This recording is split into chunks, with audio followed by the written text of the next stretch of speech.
heavy. Just soft movement.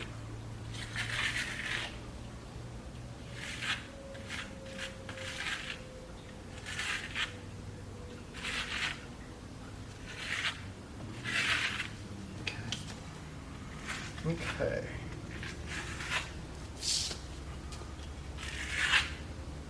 That's it. We're gonna let this dry 100%. I'll come back and see you in just a little bit. Okay, I floated it out. It's still wet. Now what I'm gonna do is come in here with the stipple brush that I've pre-wet, all right? I don't want it dry, I want it to be damp. And you're just gonna come in every so often. Wherever you want. We're gonna create some little background, soft texture here and there, not everywhere. This is gonna come help us later when we bring the line paint into this and give us a little bit of something for it to stick to and give it more interest, all right?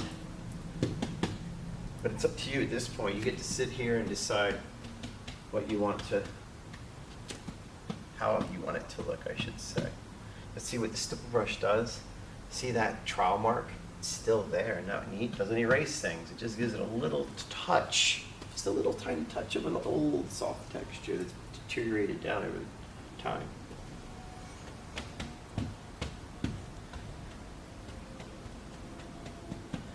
Okay. Now we're gonna let that set up for just a tiny bit, and then I'll show you the next step.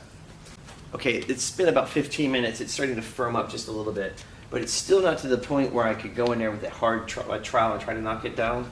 So all I'm gonna do is take my little squeegee here, and I wet it here. I just mist the surface lightly, knock off the excess, and just slowly come through and knock down any of the high stuff.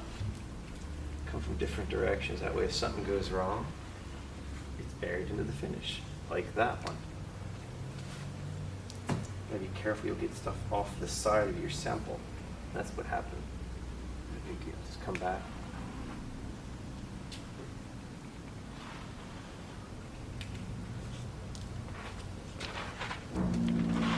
I just don't want those little peaks that we created sticking up, because then when this is dry, this can be brutal if you bump into them.